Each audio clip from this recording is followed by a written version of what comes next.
కేతువుకి పూర్వజన్మ కర్మలకి సంబంధం ఏంటి? కేతువు ఇచ్చేటువంటి బంధాలకి పూర్వజన్మ మూలాలు ఉంటాయా? కేతువు ఇచ్చేటువంటి తెలియని భయాలు, దాగి ఉన్న నైపుణ్యాలు, వీటికి పూర్వజన్మ కారణాలు, కర్మలు ఎంతవరకు కారణం?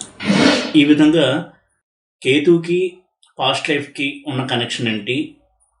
పూర్వజన్మ కర్మల్ని, రుణాల్ని కేతువు ఈ జన్మలో ఎలా అనుభవింపచేస్తాడు? ఇలాంటి విషయాల్ని తెలియజేస్తాను.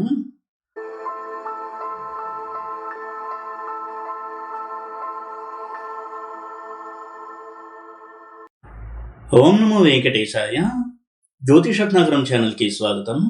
ఈ వీడియోలో కేతువు ఒక జాతకుడికి పూర్వకర్మల్ని, వాటికి సంబంధించినటువంటి రుణాల్ని, ఆ ఫలితాల్ని ఏ విధంగా ఈ జన్మలో బలంగా ఇచ్చి అనుభవింపచేస్తాడు, కేతువును మనము ఎలా అర్థం చేసుకోవాలి, ముఖ్యంగా కేతు మహాదశ వచ్చింది అంటే దానికి ఒక పర్పస్ ఉంటుంది, జీవితంలో ఆ లక్ష్యం ఏంటి అనేది ఎలా తెలుసుకోవచ్చు కేతు యొక్క ప్లేస్మెంట్ బట్టి, ఇలాంటి విషయాలు తెలియచేస్తాను. రాహుకేతులు ఇద్దరూ కూడా బలమైనటువంటి పాస్ట్ లైఫ్ రిజల్ట్స్ ఇచ్చేటువంటి గ్రహాలు. రాహువు మనలోని కోరికల్ని, ఆశల్ని, ఆశయాల్ని, తాపత్రయాల్ని, వీటిని పెంచి అనుభవింప చేసేటువంటి గ్రహం అయితే, వాటికి ముగింపును పలికేటువంటి గ్రహం కేతువు.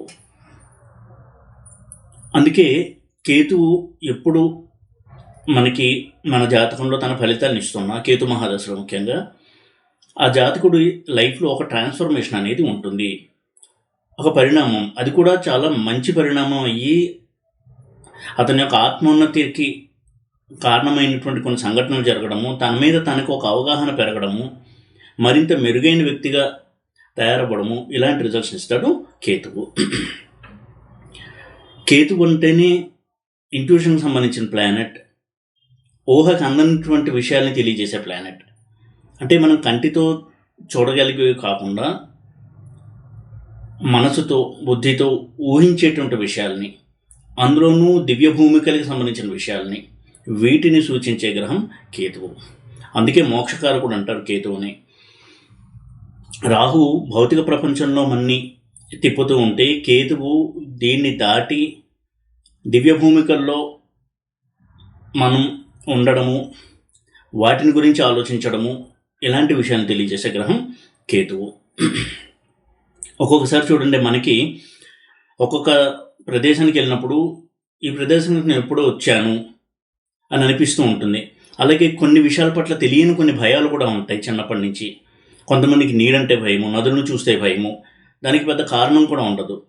ఇలాగ తెలియని భయాలు, తెలియని బంధాలు, తెలియని మమకారాలు, తెలియని ద్వేషాలు, ఒక్కొక్క మనిషిని చూస్తేనే మనకి ఒక నెగిటివ్ ఫీలింగ్ కలుగుతూ ఉంటుంది, ఒక్కొక్క మనిషిని చూస్తే చాలా పాజిటివ్ ఫీలింగ్ కలుగుతుంది, ఇతను నాకు ఎప్పటి నుంచో తెలుసు అనే ఫీలింగ్ ఉంటుంది. ఇలాంటి వాటన్నిటికీ కూడా మన పూర్వజన్మ మూలాలు కారణము. అటువంటి వాటిని బలంగా అనుభవింపజేసేటువంటి గ్రహం కేతువు.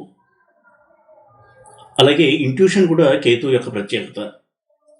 అంటే జాతకుడు ఇంతకుముందు జన్మల్లో చేసినటువంటి కర్మలు కావచ్చు, సాధనలు, అవన్నీ కూడా కొంత పరిపక్వతను చెంది భౌతిక ప్రపంచాన్ని దాటి కొంత అలౌకికమైనటువంటి దివ్య భూమికకి సంబంధించిన ప్రపంచంలోకి వెళ్తున్న క్రమంలో మనకి కేతువు ఈ జన్మలో తన మహాదశలో వాటికి సంబంధించినటువంటి అభివృద్ధిని కలిగిస్తాడు. అటువంటి వారికి చిన్నప్పటి నుంచి కూడా కొంత స్పిరిచువల్ యాటిట్యూడ్ ఉంటుంది. ఎవరు నేర్పించకపోయినా వారికి ఆధ్యాత్మిక ధోరణి అనేది వారి తత్వంలోనే ఉంటుంది. ఎందుకంటే వారి సాధనని ముందుకు తీసుకెళ్ళి పర్ఫెక్ట్గా ఉంచి ఆ సాధనని కంప్లీట్ చేయించే గ్రహం కేతువు ఆధ్యాత్మిక సాధనలో. అలాగే కొన్ని సందర్భాల్లో కొంతమందికి డివైన్ మెసేజెస్ వినపడుతూ ఉంటాయి. అంటే ఇలా అవుతుంది అని ముందే అనిపించడము, ఇలా జరుగుతుంది అని తనకి తానే అలా అనుకోవడము, కొన్నాళ్ళుగా జరగడము, ఇవన్నీ కూడా కొన్ని దివ్యమైనటువంటి అనుభూతులు. వీటికి కారణం కూడా కేతువే. కేతు మహాదశ వచ్చింది అంటే జాతకుడిని మరింతగా మెరుగైనటువంటి వ్యక్తిగా తీర్చిదిద్దుతాడు కేతువు. తెలియని భయాలు కావచ్చు, తెలియని బంధాలు, తెలియనటువంటి మమకారాలు, ఇవన్నీ కూడా మేనిఫెస్ట్ అవుతాయి కేతు మహాదశలో. అటువంటి వ్యక్తులతో పరిచయాలు, అటువంటి అనుభూతులు, ఇవన్నీ కలగజేస్తాడు. అలాగే కేతువు ఫారిన్ కంట్రీకి సంబంధించినటువంటి గ్రహం. అందుకే కేతు మహాదశలో సడన్గా ఫారెన్ ల్యాండ్కి వెళ్ళడము, అక్కడ సెటిల్మెంట్ అనేది చాలా స్పీడ్గా ముందుకెళ్ళడము, ప్రోగ్రెస్ అవ్వడము, అక్కడ సెటిల్ అవ్వడము, ఇలాంటివి కూడా చేయిస్తాడు కేతువు. తనకి ఏదైతే ఒక కంఫర్ట్ జోన్ ఉందో, తను పుట్టిన ఊరు, తన బంధువులు, తను ప్రేమించే మనుషులు, వీటన్నిటికీ దూరంగా తీసుకెళ్ళి ఒంటరిని చేసి తన గురించి తాను ఆలోచించేలా చేసేటువంటి గ్రహం కేతువు. అలాగే కొంతమందికి చిన్నప్పుడే చాలా అద్భుతమైనటువంటి కొన్ని నైపుణ్యాలు ఉంటాయి. వాటికి కారణము పూర్వజన్మలో వారు చేసిన సాధన ఈ జన్మలో చిన్నప్పటి నుంచే కంటిన్యూ అవుతూ ఉంటుంది. అటువంటి స్థితిని కలిగజేసే గ్రహం కేతువు. అయితే ఏ రాశిలో లేదా ఏ స్థానంలో కేతువు ఉన్నాడు అనే దాన్ని బట్టి కేతువు ఎలాంటి విషయాన్ని ఈ జన్మలో మనకి ఇస్తున్నాడు, పూర్వజన్మకు సంబంధించినటువంటిది అనేది అర్థం చేసుకోవాల్సి ఉంటుంది.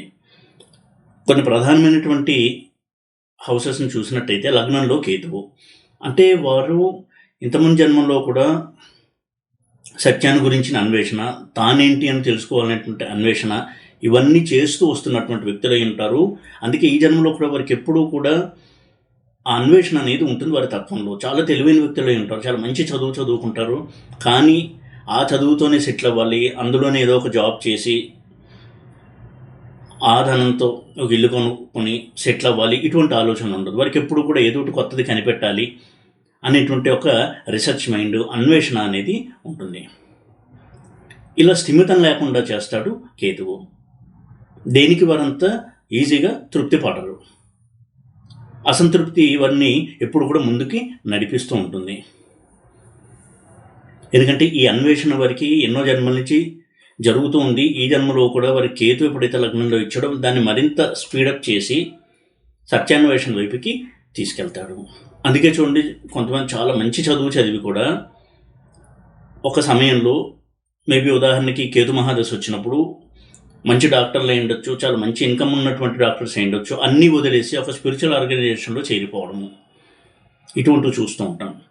ఇలాంటి డ్రాస్టిక్ ట్రాన్స్ఫర్మేషన్, అనూహ్యమైనటువంటి పరిణామాలను ఇచ్చేటువంటి గ్రహం కేతువు. అలాగే 5th హౌస్లో కేతువు, మంత్రస్థానం, హృదయస్థానం, ఇలాంటి వాటికి సంబంధించిన స్థానంలో కేతు ఉన్నాడు అంటే అర్థము వారికి మంత్రజపం మీద చిన్నప్పటి నుంచి కూడా ఒక అనురక్తి ఉంటుంది. వారు కొంత సాధన చేసిన మంత్రం సిద్ధి అనేది కలుగుతూ ఉంటుంది. వారు ప్రయత్నించకుండానే ఎవరో ఒక గురువులు వాళ్ళ దగ్గరికి వచ్చో వీరు అనుకోకుండా వారిని కలవడము జరుగుతుంది, ఒక మంత్రాన్ని తీసుకోవడం జరుగుతుంది, అది జపిస్తూ ఉంటారు.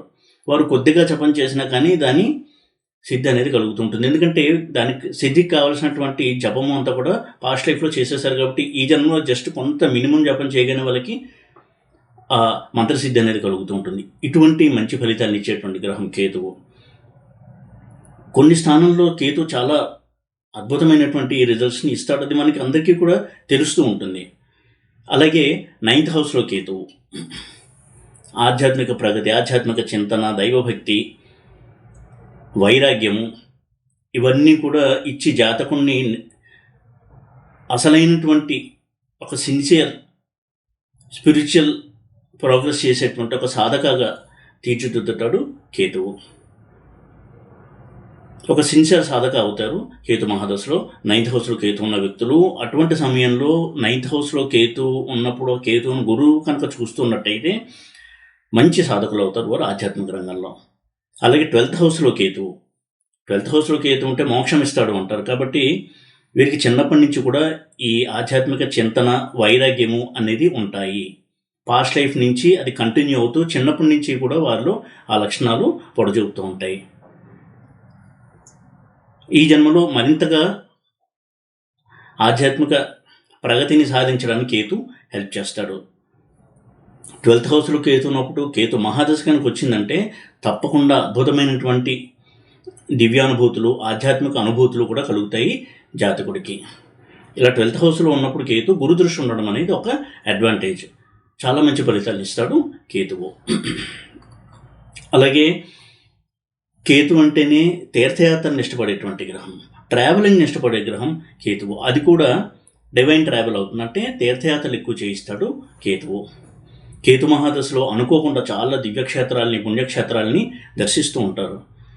ముఖ్యంగా 5th Ketu, 9th Ketu, 12th Ketu ఉన్నట్టయితే చాలా మంచి అనుభూతులు, ఆధ్యాత్మికపరమైన అనుభూతులు కావచ్చు, ఇటువంటి తీర్థయాత్రలు చేయడం ద్వారా ఒక దైవానుగ్రహాన్ని పొందడం వల్ల మంచి అనుభూతులు ఇవన్నీ కూడా కలుగజేస్తాడు కేతువు. కాబట్టి కేతు మహాదశ వచ్చింది అంటే మన లైఫ్లో చాలా మంచి మార్పులు రాబోతున్నాయి అని అర్థము. మిగతా హౌసెస్లో క్లుప్తంగా కనుక చూసినట్టయితే సెకండ్ హౌస్లో కేతు ఉన్నాడు అంటే ఫ్యామిలీ పట్ల తనకున్నటువంటి దృక్పథాన్ని మార్చుకోవాలి అని తెలియజేస్తాడు కేతువు. మరింతగా ఫ్యామిలీ పట్ల దృష్టి పెట్టేలా చేస్తాడు.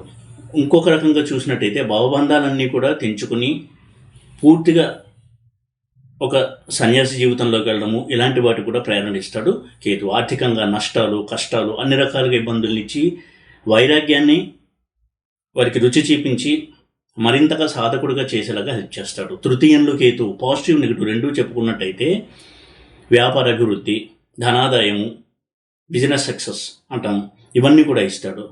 నెగిటివ్ సైడ్ కనుక చూసినట్టయితే ఈ మెటీరియలిస్టిక్ విషయాలని కొంత పక్కన పెట్టి ఎక్కువగా ఆధ్యాత్మిక సాధనలు, తీర్థయాత్రలు చేయడము, వీటి ద్వారా మంచి అనుభూతులను పొందడం ఇలాంటి అనుభవాలు ఇస్తాడు. ఫోర్త్ హౌస్లో కేతు కనుక ఉన్నట్టయితే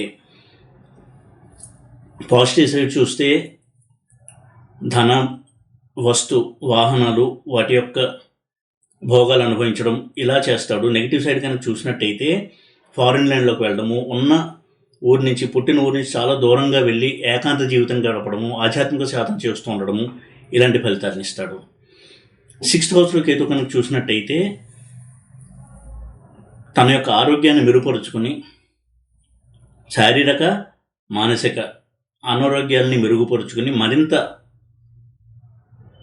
పాజిటివ్ యాటిట్యూడ్తో ముందుకెళ్లేలా చేస్తాడు కేతువు. సప్తమంలో కేతువు ఉన్నాడు అంటే వివాహ బంధం పట్ల తన యొక్క యాటిట్యూడ్ని మార్చుకునేలా చేస్తాడు కేతువు.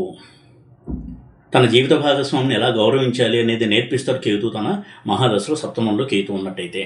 అష్టమంలో కేతు ఆధ్యాత్మిక సాధన, వైఫల్యాలు, నష్టాలు, కష్టాలు, వీటి ద్వారా భగవంతుణ్ణి ఎక్కువగా సేవించడము, భగవంతుడికి దగ్గర అవ్వడము, ఆధ్యాత్మిక అనుభూతులు ఇవ్వడము ఇవన్నీ చేయిస్తాడు. 10th హౌస్లో కేతు ఉన్నాడు అంటే అర్థము కెరియర్లో సక్సెస్ ఉంటుంది, అనూహ్యమైనటువంటి కెరియర్ డెవలప్మెంట్ ఉంటుంది, లైమ్ లైట్లోకి వస్తారు, సడన్గా పేరు ప్రఖ్యాతులు ఇవ్వడం ఇవన్నీ కూడా చేయిస్తాడు 10th హౌస్లో ఉన్న కేతువు. 11th హౌస్లో కేతు ఉంటే అర్థం తన చుట్టుపక్కల ఉన్న వాళ్ళని అర్థం చేసుకోవడము, స్నేహితుల్ని ఎలా అర్థం చేసుకోవాలని కొన్ని ఇన్సిడెంట్స్ ఇచ్చి జీవితంలో పాఠాలు నేర్పించడము, ఈ విధంగా బంధాన్ని మరింతగా మెరుగుపరిచేలా చేస్తాడు కేతువు. ఈ విధంగా కేతు మహాదశ వచ్చింది అంటే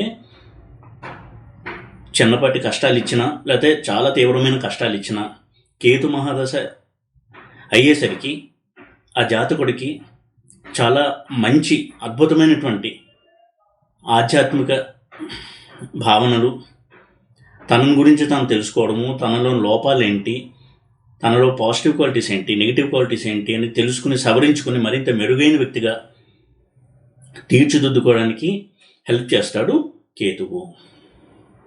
ఈ వీడియో కనుక మీకు నచ్చినట్టయితే లైక్ చేసి, షేర్ చేసి, సబ్స్క్రైబ్ చేయండి.